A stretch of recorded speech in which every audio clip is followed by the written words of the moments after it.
Hello students, আজকে আমি তোমাদের সামনে একটা নতুন ভিডিও নিয়ে চলে এসেছি। এই ভিডিওটা হচ্ছে একটা ব্যাকটেরিয়াল সেল ঠিক কিরকম দেখতে হয় বা একটা ব্যাকটেরিয়ার যে সেল স্ট্রাকচারটা ঠিক কেমন হয় সেটা নিয়ে এই ভিডিওটা প্রথম থেকে শেষ অবধি দেখবে। তাহলে আশা করি তোমরা ব্যাকটেরিয়াল সেল সম্পর্কে সাময়িকভাবে একটা ছোট্ট আইডিয়া তোমরা ঠিক পেয়ে যাবে। আচ্ছা, প্রথমেই বলি যে এই ব্যাকটেরিয়া হচ্ছে অ্যাকচুয়ালি আমাদের ঠিক কি, ব্যাকটেরিয়া জিনিসটা কি। ব্যাকটেরিয়া মনে রাখবে, ওই যে বলে না যে পৃথিবী যখন এভলিউশনটা প্রসিড করছিল, সেই এভলিউশনের সময় ধীরে ধীরে ধীরে ধীরে যখন হচ্ছে বিভিন্ন স্টেপগুলো কোয়াসারভেট, মাইক্রোস্ফিয়ার, প্রোটোসেল এই জাতীয় স্টেপগুলো যখন অতিক্রম করছিল, ঠিক পরবর্তী স্টেজে যেই অতি ক্ষুদ্রাতি ক্ষুদ্র প্রাণীটা বা অতি ক্ষুদ্রাতি ক্ষুদ্র জীবের যে উৎপত্তিটা ঘটে সেটাই ছিল কিন্তু হচ্ছে ব্যাকটেরিয়া।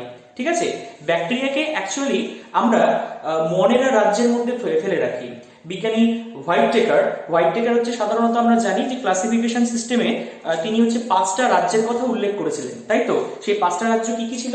একটা হচ্ছে মোনেরা, একটা প্রোটিস্টা, একটা ফানজাই, একটা প্ল্যান্টি আর একটা অ্যানিমেলিয়া। তো এই 5টা রাজ্যের মধ্যে যেটা মোস্ট প্রিমিটিভ আর কি রাজ্য, কিংডম, সেটা ছিল হচ্ছে কি মনেরা। তো এই মনেরা রাজ্যের মধ্যেই কিন্তু আলটিমেটলি এই ব্যাকটেরিয়াকে ফেলা হয়।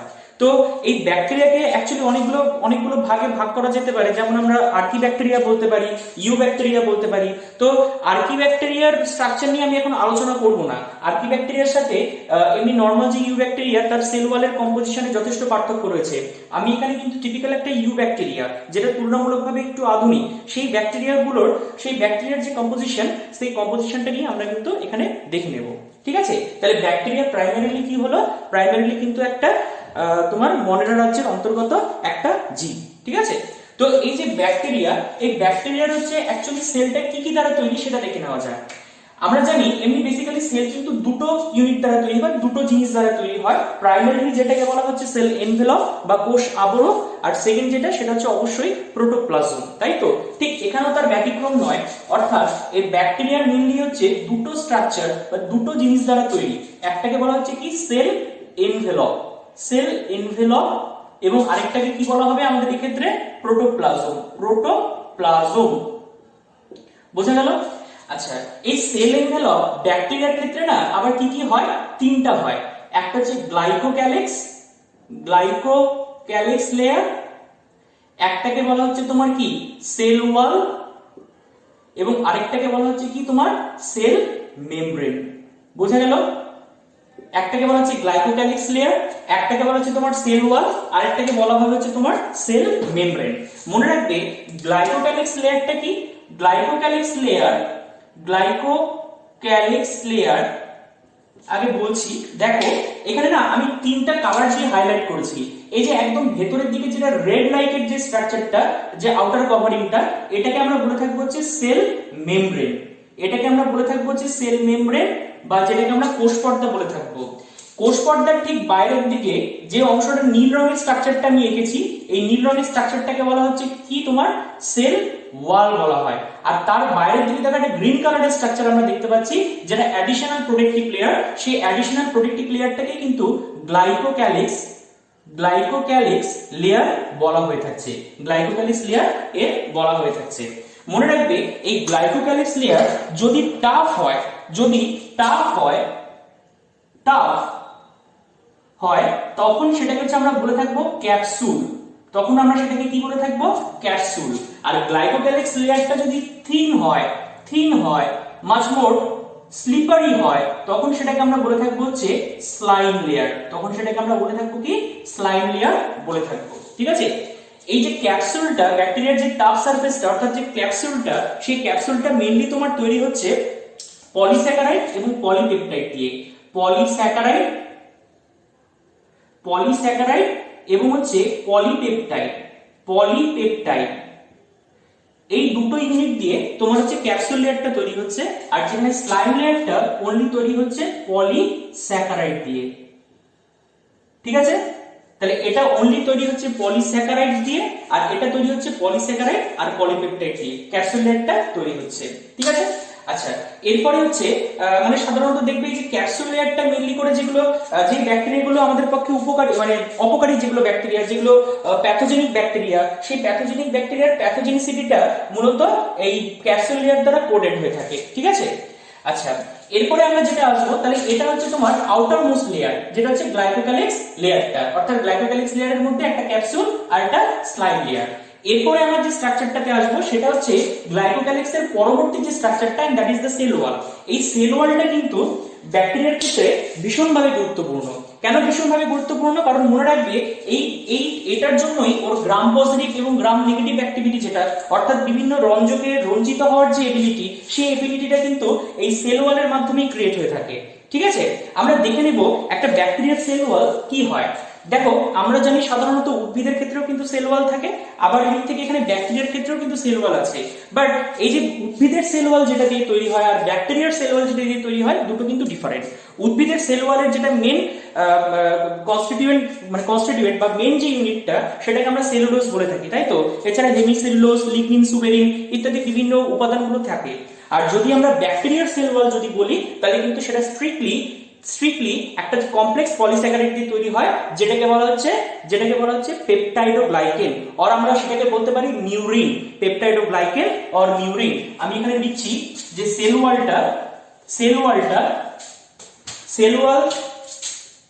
wall in case of bacteria is made up of peptidoglycan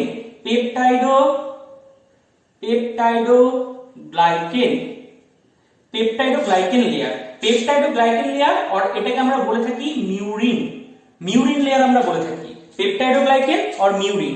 এই যে peptidoglycan, it is A complex polysaccharide, অর্থাৎ এটা কিন্তু একটা জটিল শর্করা, যেটা দুটো ইউনিট দ্বারা তৈরি হয়, একটা হচ্ছে ন্যাড আর এদিক থেকে হচ্ছে ন্যাম। এটা অনেকগুলো থাকবে, ন্যাড আর ন্যামটা ইকুয়াল প্রপোর্শনে থাকবে। এই ন্যাড কথার অর্থ হচ্ছে এন অ্যাসিটাইল গ্লুকোজামাইন, আর ন্যাম কথার অর্থ হচ্ছে এন অ্যাসিটাইল মিউরামিক অ্যাসিড। তো সেই ন্যাড আর ন্যাম মিলিতভাবে মূলত কিন্তু এই পেপটাইডোগ্লাইকেন লেয়ারটা তৈরি করে থাকে। ওকে, আচ্ছা, এই যে পেপটাইডোগ্লাইকেন লেয়ারটা বললাম, এই পেপটাইডোগ্লাইকেন লেয়ারটা কিন্তু যদি আমরা গ্রাম পজিটিভ ব্যাকটেরিয়া বলি, তাহলে তার ক্ষেত্রে একরকম হবে, আবার যদি হচ্ছে গ্রাম নেগেটিভ ব্যাকটেরিয়া বলি, তার ক্ষেত্রে একরকম হবে। তো এই যে গ্রাম পজিটিভ আর গ্রাম নেগেটিভ ব্যাপারটা কি, দেখো, তোমরা যদি একটা কোনোদিনও যখন আপার ক্লাসে ধীরে ধীরে উঠবে, দেখবে না একটা প্র্যাকটিক্যাল, খুব পরিচিত প্র্যাকটিক্যাল, সেটা হচ্ছে তোমার ধরো ওই ব্যাকটেরিয়াকে দেখার জন্য বা ব্যাকটেরিয়াকে আমরা কি করে পর্যবেক্ষণ করতে পারবো। তো আমরা জানি যে এই যে দুধ থেকে যে দই প্রস্তুত হয়, তার জন্য যে ব্যাকটেরিয়াটা কার্যকারী, সেটা কি হয়, ল্যাক্টোব্যাসিলাস তার নাম। তো সেই ল্যাক্টোব্যাসিলাস ব্যাকটেরিয়াকে কিন্তু আমরা দেখতে পারি আন্ডার মাইক্রোস্কোপ। তো সেই ব্যাকটেরিয়াগুলোকে দেখার জন্য একটা বিশেষ ধরনের স্টেইনের ইউজ করা হয়, যে স্টেইনটাকে বলা হয় ক্রিস্টাল ভায়োলেট। ঠিক আছে, তো ক্রিস্টাল ভায়োলেট দিয়ে যদি আমরা কোনো ব্যাকটেরিয়াকে স্টেইন করি, তাহলে দেখা যায় একটা ভায়োলেট কালারের একটা স্টেইন কিন্তু নিয়ে নেয়, একটা কালার নিয়ে নেয়, এবং যার জন্য তুমি আন্ডার মাইক্রোস্কোপ যদি তুমি দেখো, সেই মাইক্রোস্কোপের নিচে তুমি ইজিলি দেখবা যে এইভাবে ওরা একটাভাবে ক্লাম্প করে রয়েছে। ঠিক আছে, তো সেই সমস্ত ব্যাকটেরিয়াগুলোকে আমরা দেখে চিনতে পারতাম যে ওটা হচ্ছে ল্যাক্টোব্যাসিলাস ব্যাকটেরিয়া। ঠিক আছে, দণ্ডাকার টাইপের ব্যাকটেরিয়াগুলো হয় ল্যাক্টোব্যাসিলাস ব্যাকটেরিয়া। তো প্রশ্ন হচ্ছে, এদেরকে কিছু কিছু ব্যাকটেরিয়া, এই যে বললাম, যারা হচ্ছে সেই ক্রিস্টাল ভায়োলেট স্ট্রেনটাকে নিতে পারবে, তাদেরকে আমরা বলবো হচ্ছে তাদেরকে আমরা বলে থাকবো হচ্ছে গ্রাম পজিটিভ ব্যাকটেরিয়া। আর যারা ক্রিস্টাল ভায়োলেটটাকে নিতে পারবে না, মানে ইনিশিয়ালি ওরা না পিঙ্ক কালার নেবে, কিন্তু যখন হচ্ছে আমরা সেটাকে জল দিয়ে রিঞ্চ করে নেবো, ধুয়ে নেবো, তখন সেই পিঙ্ক কালারটা ইভেন্চুয়ালি কিন্তু ডিজলভ হয়ে যাবে, এবং তখন সেই ব্যাকটেরিয়াগুলোকে আমরা বলে থাকবো হচ্ছে গ্রাম নেগেটিভ ব্যাকটেরিয়া। এখন প্রশ্ন হচ্ছে, গ্রাম পজিটিভ ব্যাকটেরিয়া ইজিলি হচ্ছে কালারটাকে নিয়ে নিতে পারলো, কিন্তু গ্রাম নেগেটিভ ব্যাকটেরিয়া কালারটাকে নিতে পারলো না। কেন নিতে পারলো না? সেই কম্পোজিশনটা বা সেটা কেন নিতে পারলো না, সেই প্রশ্নের উত্তরটা কিন্তু লুকিয়ে আছে তার এই সেল ওয়ালের কম্পোজিশনের মধ্যে। কিভাবে দেখা যাক। সাপোজ দেখো, আমি এখানে লিখছি একদিকে গ্রাম পজিটিভ ব্যাকটেরিয়া, একদিকে লিখছি হচ্ছে গ্রাম নেগেটিভ ব্যাকটেরিয়া। সে this is here gram positive bacteria and এখানে রয়েছে গ্রাম নেগেটিভ ব্যাকটেরিয়া। ওকে, আচ্ছা, গ্রাম পজিটিভ এবং গ্রাম নেগেটিভ ব্যাকটেরিয়ার ক্ষেত্রে আমাদের একটা জিনিস কমন, এবং that is the cell membrane. এর ক্ষেত্রেও সেল মেমব্রেন থাকবে, আবার এর ক্ষেত্রেও সেল মেমব্রেনটা থাকবে, অর্থাৎ কোষ পর্দাটা থাকবে, তাই কি না? এবার গ্রাম পজিটিভ ব্যাকটেরিয়ার ক্ষেত্রে যদি দেখি, এই যে পেপটাইডোগ্লাইকেন লেয়ারটা, সেই পেপটাইডোগ্লাইকেন লেয়ারটার পরিমাণ অলমোস্ট 80 to 90%। দ্যাট মিন্স এখানে পেপটাইডোগ্লাইকেন লেয়ারটা এইভাবে অনেকগুলো স্তর হিসাবে পেপটাইডোগ্লাইকেন লেয়ারটা রয়েছে। But in case of gram negative bacteria, এখানে peptidoglycan layer only single. only single, that means only 10%। এখানে এর থিকনেসটা অনেকটা বেশি, অলমোস্ট 80 ন্যানোমিটারের মতো, বাট এখানে কিন্তু হচ্ছে ওর থিকনেসটা অলমোস্ট কম সেটা, এবং কত, অনলি তোমার ধরো হচ্ছে 10 ন্যানোমিটারের মতো। এখানে থিকনেস হচ্ছে অলমোস্ট আমি বললাম প্রায় 80 ন্যানোমিটারের মতো, বাট এখানে থিকনেস হচ্ছে 10 ন্যানোমিটারের মতো। তাহলে থিকনেসে যদি তুমি চিন্তা করো তাহলে বুঝতেই পারছো এটা ঠিক কতটা পুরু, এবং এটা সেই আন্দাজে পুরুত্বটা নেই। প্লাস এই গ্রাম পজিটিভ ব্যাকটেরিয়ার ক্ষেত্রে এই স্ট্রাকচারটাকে স্টেবল করার জন্য এখানে আরো একটা প্রকার রাসায়নিক পদার্থ রয়েছে যেটাকে টিকোইক অ্যাসিড বলা হয়, টিকোইক অ্যাসিড। সেই টিকোইক অ্যাসিডের জন্য এই স্ট্রাকচারটা আরো স্টেবিলিটি পায়। তো এতটা পরিমাণে থিকনেসের জন্য এটা আলটিমেটলি সেই যে ডাইটাকে, সেই যে রঞ্জক পদার্থটাকে রিটেইন করতে পারে, বাট এটা কিন্তু সেই রঞ্জক পদার্থটাকে রিটেইন করতে পারে না। ঠিক আছে, তো এটা হচ্ছে এই জন্য হচ্ছে গ্রাম পজিটিভ এবং গ্রাম নেগেটিভ ব্যাকটেরিয়াকে আমরা আলাদা করে থাকি। এটা হচ্ছে স্টেনিং এ সাড়া দেয়, এটা হচ্ছে স্টেনিং এ রেসপন্স কোনো করতে পারে না। তো দেখো এই যে তবে এই যে মনে রাখবে একটা কথা, এই গ্রাম নেগেটিভ ব্যাকটেরিয়ার ক্ষেত্রে না, এই গ্রাম নেগেটিভ ব্যাকটেরিয়ার ক্ষেত্রে এই যে সেল ওয়ালের বাইরে আরেকটা প্রোটেক্টিভ কোড থাকে, যেটাকে আমরা লাইকোপলিস্যাকারাইডের কোড বলে থাকি, বা সেটার আরেকটা নাম কিন্তু এন্ডোটক্সিন। এটাকে হচ্ছে আমরা লাইকোপলিস্যাকারাইড দিয়ে একটা কোড বলতে পারি, বা এটাকে কিন্তু হচ্ছে আমরা এন্ডোটক্সিনও নাম দিয়ে থাকি। এন্ডোটক্সিন নাম দিয়ে রাখতে পারি। এই এন্ডোটক্সিন লেয়ারটা কিন্তু আলটিমেটলি ব্যাকটেরিয়ার যেটা তোমার ধরো ওই প্যাথোজেনিক অ্যাক্টিভিটি, গ্রাম নেগেটিভ ব্যাকটেরিয়ার ক্ষেত্রে সেই প্যাথোজেনিক অ্যাক্টিভিটিটাকে কিন্তু ক্রিয়েট করার জন্য মানে সাহায্য করে আর কি ব্যাকটেরিয়াটাকে। ঠিক আছে, তাহলে এটা হচ্ছে গ্রাম পজিটিভ এবং গ্রাম নেগেটিভ ব্যাকটেরিয়ার মধ্যে সেল ওয়ালের কম্পোজিশনের মেইনলি ডিফারেন্সটা। ঠিক আছে, এবার নেক্সট আমরা আলোচনা করব হচ্ছে এই যে সেল মেমব্রেন। এই সেল মেমব্রেনটা কি? সেল মেমব্রেনটা তোমরা যদি হচ্ছে ক্লাস 9 এ, আমি কিন্তু জানি যে তোমাদের হচ্ছে খুব ছোট্ট পরিমাণে সিঙ্গার নিকলসনের ফ্লুইড মোজাইক মডেলটা ছিল, এখন ওটাই কিন্তু সেল মেমব্রেনের সবথেকে বেশি ওয়েল অ্যাকসেপ্টেড থিওরি। ঠিক আছে, সেই সিঙ্গার নিকলসনের ফ্লুইড মোজাইক মডেল অনুসারে কি বলে যে হচ্ছে কোষ পর্দা বা সেল মেমব্রেনটা অ্যাকচুয়ালি কি দ্বারা তৈরি? লাইপোপ্রোটিন দ্বারা তৈরি। Cell wall is made up of lipoprotein. Lipoprotein মানে সেখানে হচ্ছে ফসফোলিপিডের এইভাবে দুটো বাইলেয়ার থাকবে, এবং তার মাঝখানে প্রোটিনগুলো মোজাইকের মতো ইতস্তত ভাসমান অবস্থায় থাকবে। এইটাকে বলা হচ্ছে কি মূলত লাইপোপ্রোটিন স্ট্রাকচার। এবং সেই লাইপোপ্রোটিনটা আমাদের ক্ষেত্রেও যা, ব্যাকটেরিয়ার ক্ষেত্রেও যা, তাই কোনো কিন্তু ডিফারেন্সটা সেভাবে নেই। ঠিক আছে, তাহলে এটা হচ্ছে তোমার মেইনলি হচ্ছে আমরা সেল এনভেলপটা বললাম, বোঝা গেল?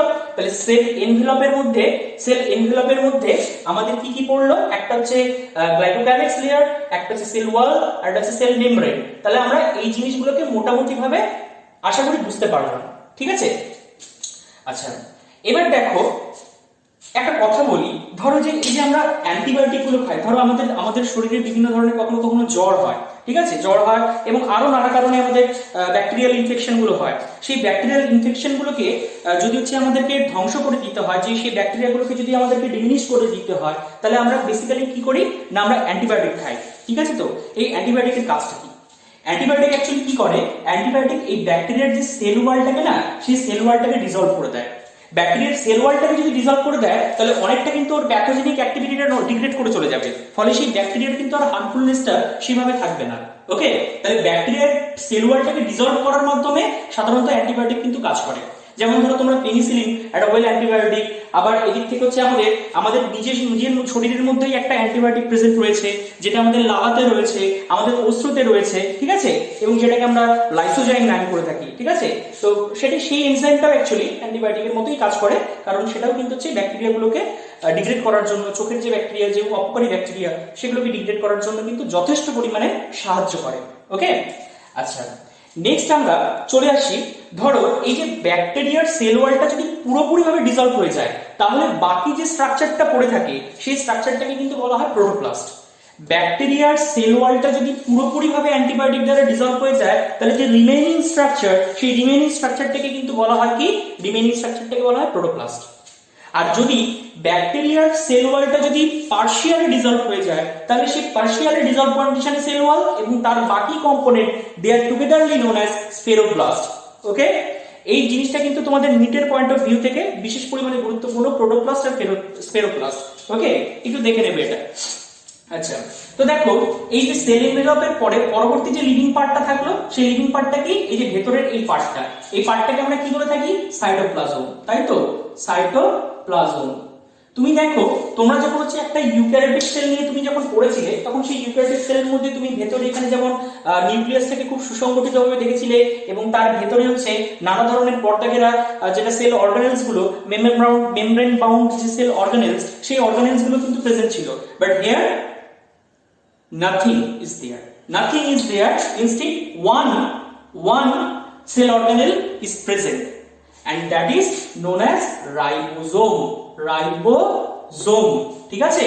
আর এখানে কি দেখা যাচ্ছে, এই যে দেখো এই নিউক্লিয়াসটার যদি আমরা একটা বেসিক নিউক্লিয়াসের গঠন দেখি, তাহলে নিউক্লিয়াসের গঠনটা কি হয়, ধরো এমনি হচ্ছে নিউক্লিয়াসের মধ্যে একটু গন্ডগোল হয়ে গেল স্ট্রাকচারটা, এই ধরো নিউক্লিয়াসের নিউক্লিয়ার মেমব্রেন, তার মধ্যে নিউক্লিওলাস, এবং আমরা জানি ডিএনএ আর হিস্টোন প্রোটিনটা র্যাপিং কন্ডিশনে গিয়ে সেখানে হচ্ছে আমার অলরেডি কি ফর্ম করে দিল, নিউক্লিয় জালিকা যেটাকে আমরা বলে থাকি, তাই তো, সেটা হচ্ছে ফর্ম করে দিল। এখানে হচ্ছে ক্যারিওলিম্ফটা প্রেজেন্ট রয়েছে, sometimes some pores are there, যেটাকে আমরা নিউক্লিয়ার পোর বলে থাকি, এই স্ট্রাকচারটা। বাট হিয়ার কিচ্ছু নাই, শুধুমাত্র হচ্ছে ডিএনএটা ন্যাগেট কন্ডিশনে এই সাইটোপ্লাজমের মধ্যে ভেসে রয়েছে। এই জন্য এই স্ট্রাকচারটাকে, যেখানে হচ্ছে নিউক্লিয়াসটা কোনো সুসংগঠিত থাকছে না, এই স্ট্রাকচারটাকে আমরা কি বলে থাকি, নিউক্লিওয়েড বলে থাকি। কি বলে থাকি, নিউক্লিওয়েড, বা এটাকে আমরা বলে থাকবো জেনোফোর। অর্থাৎ এর ডিএনএটা কখনোই কভার্ড কন্ডিশনে থাকে না, বাট এই ডিএনএটা কিন্তু যাবতীয় সমস্ত রকমের জিনগুলোকে ক্যারি করে, যে জিনগুলো একটা ব্যাকটেরিয়ার স্ট্রাকচারটাকে বা ব্যাকটেরিয়ার যে স্ট্রাকচারটাকে স্টেবল করার জন্য, বা ব্যাকটেরিয়ার বাকি যে সমস্ত ফিজিওলজিক্যাল অ্যাক্টিভিটিস গুলো থাকবে, সেই অ্যাক্টিভিটিস গুলোকে ক্যারি করার জন্য ভীষণভাবে গুরুত্বপূর্ণ। সেই স্ট্রাকচারগুলো কিন্তু এই ডিএনএ এর মধ্যে থাকে, এবং এই ডিএনএটা কিন্তু সিঙ্গেল সার্কুলার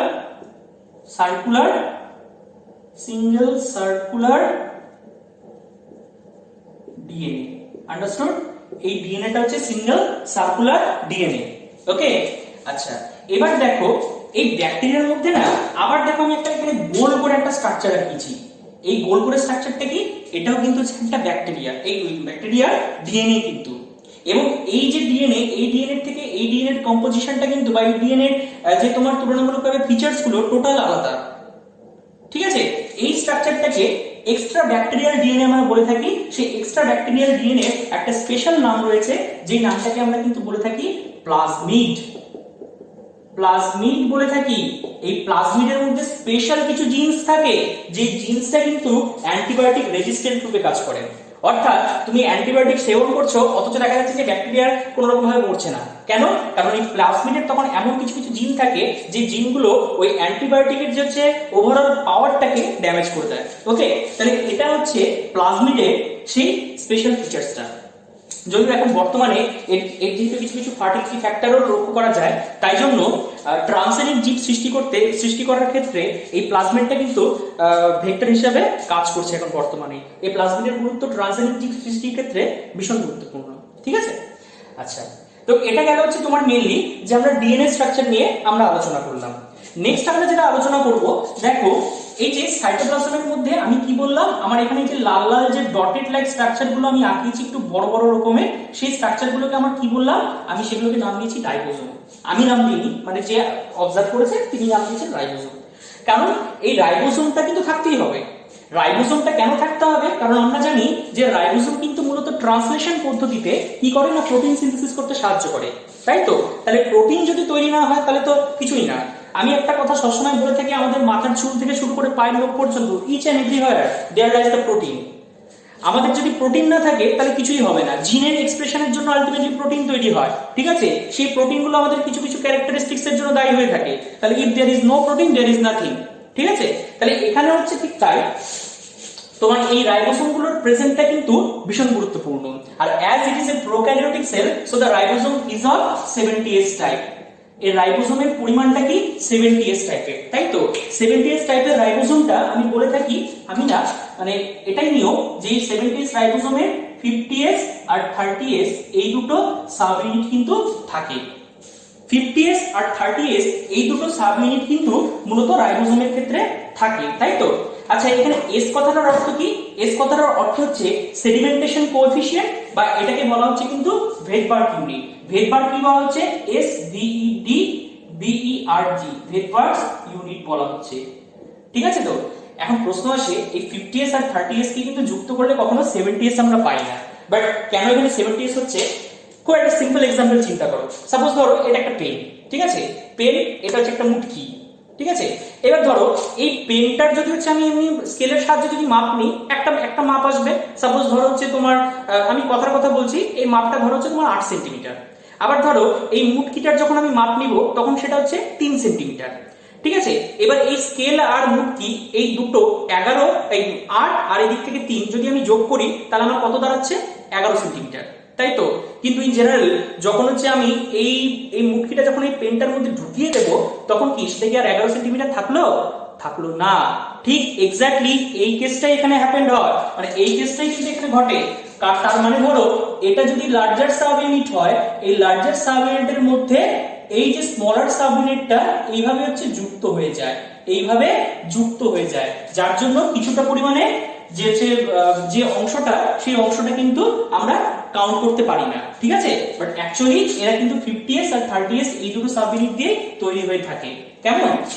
আচ্ছা আচ্ছা, একটা কথা এখানে, এই যে দুটো সাব ইউনিট ম্যাগনেসিয়াম আয়ন দ্বারা কিন্তু পরস্পরের সাথে সংযুক্ত থাকে। ঠিক আছে? আচ্ছা, নেক্সট আমরা আসবো, দেখো এই যে ব্যাকটেরিয়া না 3 ধরনের আরএনএ কে বা আরআরএনএ। আচ্ছা আগে বলি, এই যে দেখো এই যে রাইবোসোমটা অ্যাকচুয়ালি কি দ্বারা তৈরি, এটা কিন্তু ভাইটাল ব্যাপার। রাইবোসোম কিন্তু তৈরি হয় দুটো অংশ দ্বারা। রাইবোসোম দুটো অংশ দ্বারা তৈরি হয়, একটাকে বলা হচ্ছে হিস্টোন প্রোটিন, আর একটা হচ্ছে rRNA, that means ribosomal RNA. আর হিস্টোন প্রোটিন আর রাইবোসোমাল আরএনএ এই দুটো পার্ট নিয়ে কিন্তু রাইবোসোমটা আলটিমেটলি তৈরি হয়। ঠিক আছে? এবার তুমি এখানে দেখো, এই যে যদি আমরা ব্যাকটেরিয়াকে নিয়ে আলোচনা করি তাহলে কি হয়, ওর যে রাইবোসোমটা, ওর রাইবোসোমে না মানে 3 ধরনের আরআরএনএ রাইবোসোম থাকে। কি কি আরআরএনএ রাইবোসোম? দেখো ব্যাকটেরিয়ার যেটা আরআরএনএ বা আরএনএ বা 3 ধরনের আরআরএনএ যেটা বললাম, একটা হচ্ছে 5s আরআরএনএ, একটা হচ্ছে তোমার বলা হচ্ছে 16s আরআরএনএ, একটা হচ্ছে 23s আরআরএনএ। ঠিক আছে? এই 3 ধরনের আরএনএ কিন্তু এর মধ্যে হচ্ছে বর্তমান থাকবে। আর যেটা হচ্ছে তোমার লার্জার সাব ইউনিট থাকবে, এখানে যে 50s সাব ইউনিটটা থাকবে, সেই 50s সাব ইউনিটের মধ্যে তোমার 5s আরআরএনএ আর এই থেকে হচ্ছে 23s আরআরএনএ, এই দুটো হচ্ছে পার্ট থাকবে। But in case of 30s only 16s rRNA. এই কম্পোজিশন গুলো দিয়ে কিন্তু ওর হচ্ছে এই লার্জার আর স্মলার ইউনিটটা আলটিমেটলি তৈরি হয়ে থাকে। কেমন? তো এটা হচ্ছে তোমার আরআরএনএ এর কম্পোজিশন।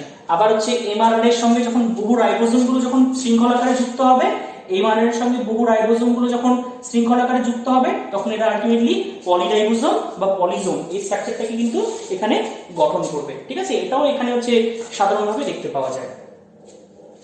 হলো? তাই এটা হচ্ছে আপনার রাইবোসোম। এবার দেখো, আমরা জানি যে হচ্ছে যে কোনো একটা সেলের মধ্যে বা সেল যেগুলো লিভিং সেল, সেই লিভিং সেলে কিন্তু এনার্জিটা ভাইটাল।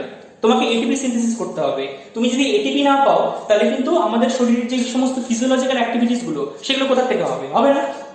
তাহলে আমার এটিপিটা লাগবে, তাহলে এটিপিটাকে উৎপাদন করতে হবে। এবার আমি অথচ দেখছি, আচ্ছা সেই এটিপিটাকে উৎপাদন করার জন্য আমার যে সেল অর্গানেলসটা প্রেজেন্ট থাকে সেটার নাম কি? অবশ্যই মাইটোকন্ড্রিয়া।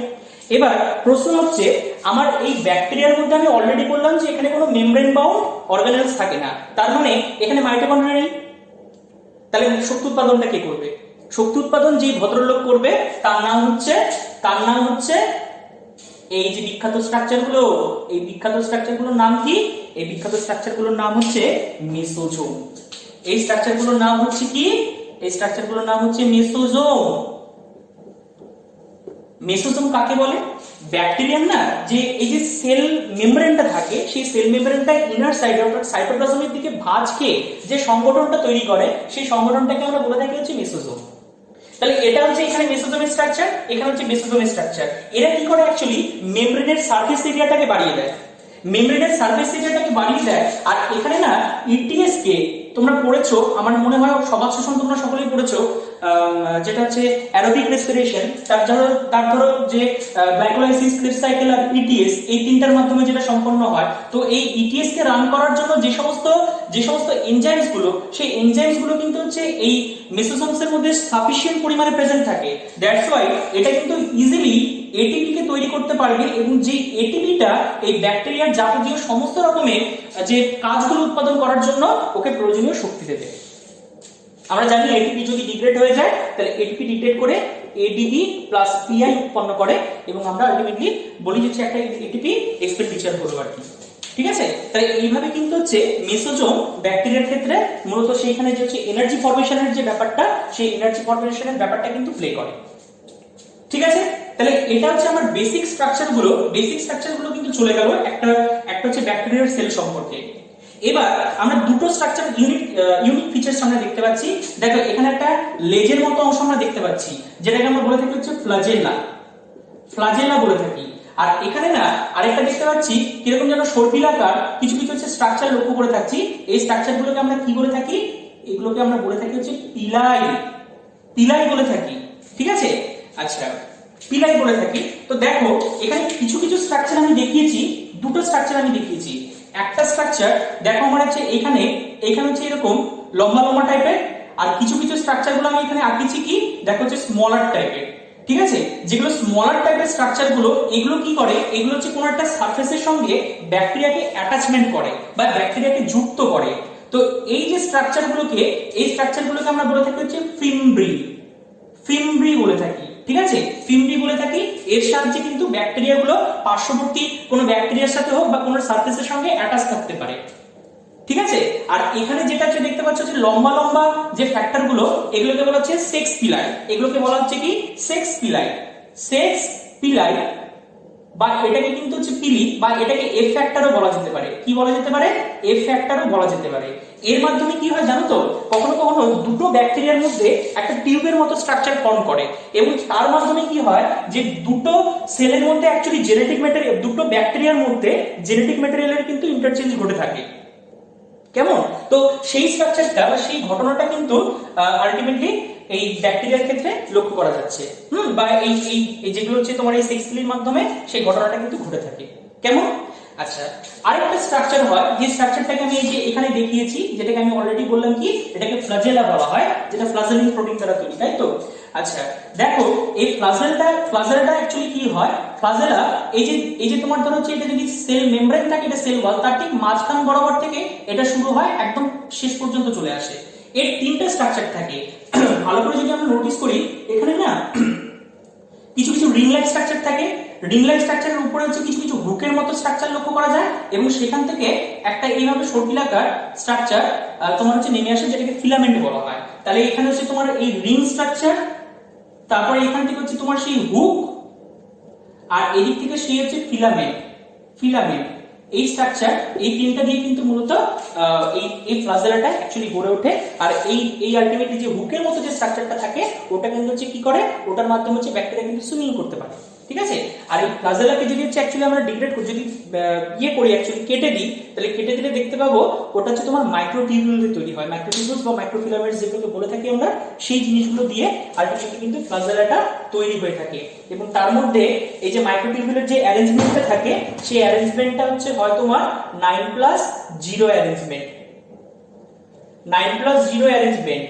আর তোমার হচ্ছে যেটা ইউক্যারিওটিকের ক্ষেত্রে যদি বলি, সেই অ্যারেঞ্জমেন্টটা কি 9+2 অ্যারেঞ্জমেন্ট। অর্থাৎ পেরিফেরির দিকে হচ্ছে 9টা মানে তোমার হচ্ছে মাইক্রোটিউবুলার অ্যারেঞ্জমেন্ট, আর সেন্টারে এক্ষেত্রে 0, ফলে হচ্ছে মানে কোনো কিছু থাকবে না মাইক্রোটিউবুলার অ্যারেঞ্জমেন্ট হিসাবে, তাই জন্য এটাকে বলা হচ্ছে 9+0 অ্যারেঞ্জমেন্ট। ওকে, তো এই হচ্ছে একটা বেসিক, মানে বেশ খুব সামান্য ভাবে হচ্ছে আমরা ব্যাকটেরিয়াগুলোকে ডিসকাস করলাম, ব্যাকটেরিয়ার একটা স্ট্রাকচারকে ডিসকাস করলাম। আশা করি তোমাদের এই ভিডিওটা ভালো লাগলো। সো এর পরবর্তীতে আমরা হচ্ছে আরো কিছু নতুন জানার, নতুন ভিডিওগুলো বা নতুন কিছু টপিক জানার চেষ্টা করব। ঠিক আছে, বেস্ট অফ লাক।